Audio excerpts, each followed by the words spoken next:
Okay, so the Indo-US trade deal got more complicated or more opaque. So you'll remember we were quick to celebrate it. At that point, I said we will only know once we see the final text, but India has or has not agreed to, and then we'll be able to fully break this down clearly. Now, we don't have that final text, but what we do is a weekend full of confusion because both countries have declared this to be a win for each. Now, can we conclude that it's a win-win? No, we can't. And I'll tell you why. Because the US put out a statement saying that India has promised not to buy Russian oil at all. And senior ministers on the Indian side are refusing to confirm or deny any of this, which is really odd behavior if this is a deal you have just negotiated and you have just signed. If you're not willing to confirm any of this information, evading the questions that for me interestingly came from news agencies and news reporters from their own PR machinery. So friendlies to the government were doing these interviews and the ministers were evading their questions also. So something is obviously up. So in this video, we're going to first look at the official joint statement of the two countries, which is the only piece of paper that both countries have obviously agreed on.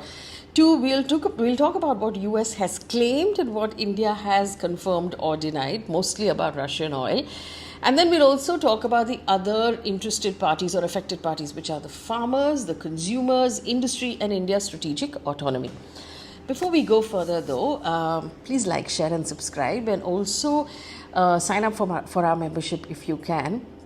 Leave me a comment in the comment section, because I know that those of you who come to this page also do a lot of your own primary research, and it shows from the comment section. And so I find it really interesting. We read every single comment and we appreciate every single comment. So please let us know what you think of this matter as well. Let's start by looking at the only document we can rely on right now, which is the US-India joint statement published by both the White House and the Press Information Bureau in India. What does it say? What will the US do? The US will apply reciprocal tariff of only 18%, down from the earlier 50%, on textiles, apparels, leather, footwear, plastic, rubber, organic chemicals, home decor, artisanal products, and some machinery. We talked about this. This will really help exporters because these are labor-intensive sectors, and they were really struggling. They were holding out because they had to, but it was hard. So this has come at a good time for them. Now, it also says that the US will, if this interim agreement is concluded successfully, the US says that it will remove reciprocal tariffs for some big Indian sectors like generic pharmaceuticals and gems and diamonds, also big exporters, so that's important for us.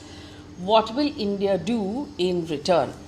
Now, India has ring-fenced up till now core food sectors, which we understand from Piyush Goyal, the Commerce Minister's press conference, that India continues to ring-fence. So we've not allowed American wheat, for example, or corn to flood our market and to crush our farmers.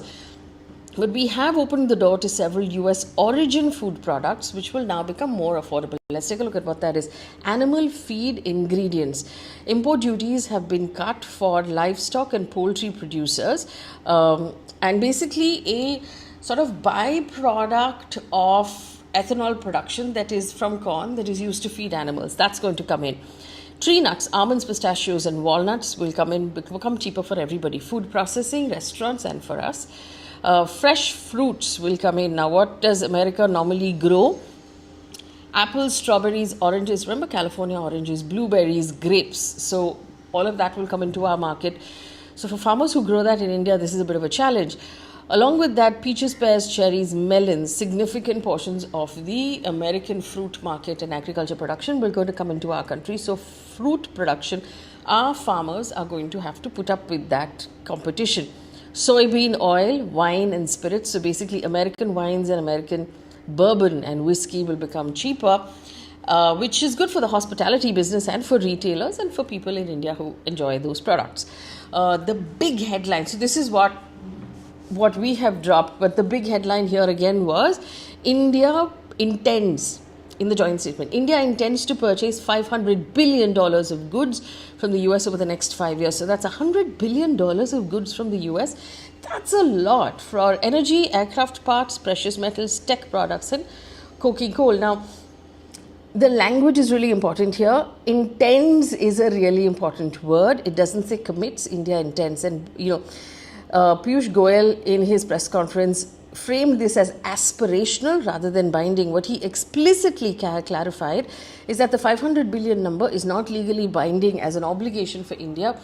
But he has emphasized that India is not obligated to purchase a specific amount of product. It is an intention or a projection and not a contractual target. So this clarification was important.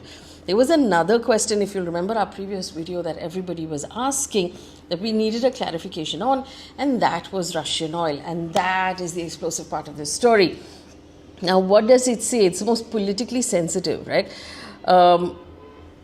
Trump signed an executive order over the weekend.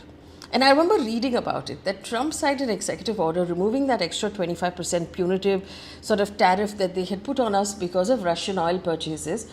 And then it said in this executive order, this is according to a Reuters report, India has committed, see the difference in the language, India has committed to stop directly or indirectly importing Russian oil. Indirectly is also important here, so we're not able to root it. Then the executive order said that there will be a monitoring mechanism, that US officials will monitor Indian purchase of oil and will recommend reinstating the tariff if India resumes those purchases. And I'm like, dude, you are not the boss of us, right? So when I was like reading about it, I said, first of all, how can Trump sign an executive order about what we do? His executive orders do not apply to us. How can US officials possibly monitor what our country does? This is not okay, because India is an autonomous nation. You cannot monitor what we do and where we buy our stuff from. And then finally you will reinstate the tariff. So all of this was for nothing, basically. So the whole deal effectively still hangs in the balance of whether or not Trump thinks we're doing a good job or not. What do you mean monitor? And that was a really confusing bit for a lot of people who are tracking this, because it implies a supervision structure about India's energy choices. Now, what has India officially said so far? There was an MEA briefing, a Ministry of External Affairs briefing, on the 5th of February, where Ranveer Jaiswal did not confirm any pledge to stop buying Russian oil. Instead, he repeated the line that energy security of 1.4 billion Indians is supreme priority, and India will diversify source-based market conditions and global dynamics.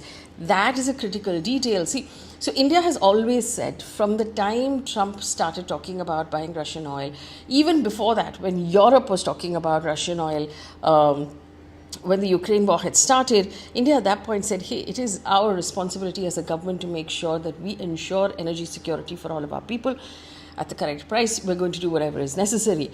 So we've repeated that statement in spite of what Trump has just said in his executive order. Reuters also reports that the joint statement does not mention Russian oil at all. There is no pledge, there is no confirmation. So US says India has committed. India says energy security is first. The joint statement is completely silent on this one point. So the big question that came up over this weekend is the US the boss of us now? Because that's not okay. How can they monitor our choices? How can they bring back a tariff? What does this actually mean for a country that's celebrating this Indo-US deal?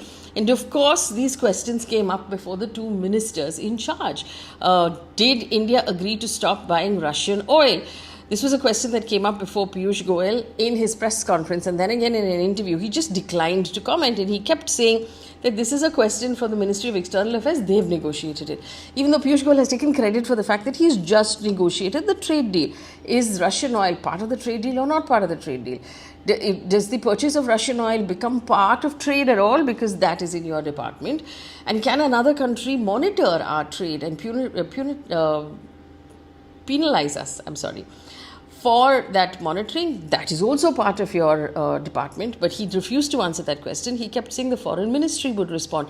The Ministry of External Affairs, in its briefing where Mr. Jaishankar was talking, he basically said, ask the Commerce Minister for clarity on the trade deal, and that becomes a loop. And it was really astounding that you have these two senior cabinet ministers basically batting it between themselves, nobody giving us a clear answer. And that is the worrying part. So then we're saying, hey, what did you agree to exactly? And why is it a problem to tell us? Because at the end of the day, as citizens of this country, we deserve to know. So your entire civil society deserves to know. So citizens need to know, economists need to know, oil companies need to know.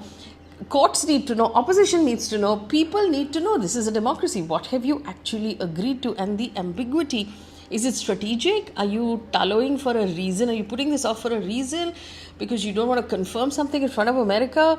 Are you buying leverage? Are you buying room? We don't know. But right now, it does not seem sound domestically, as at least. I mean, I don't know what the strategy is, on the international scale. But domestically, this does not seem like a sound strategy. And that's the thing that is worrying everybody about what India could have possibly agreed to, if at all. And why is it a problem to tell us what you have agreed to, if that is what has been agreed?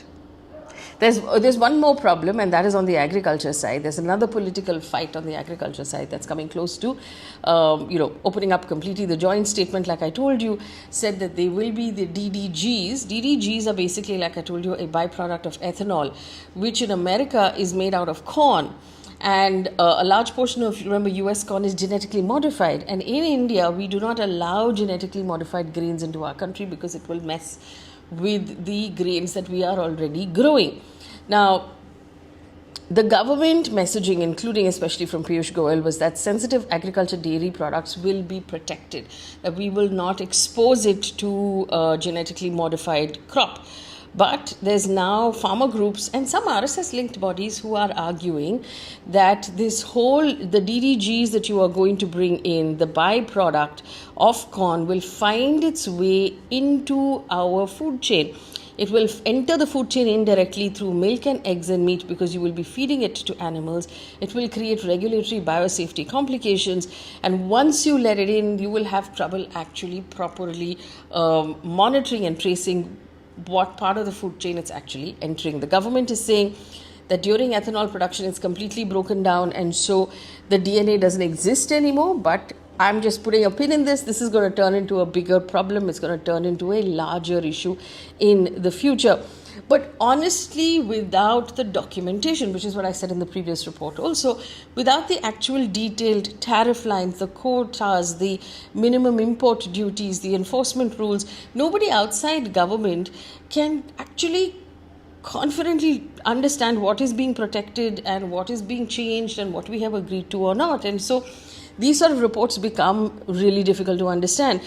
Here are the pressure points of who will be affected in our country. Farmers and food prices, like I told you, people who grow grapes, who grow fruit, the dairy industry, the poultry industry, all of this will find some change. For consumers and for inflation, there are many products that will become cheaper and easily accessible.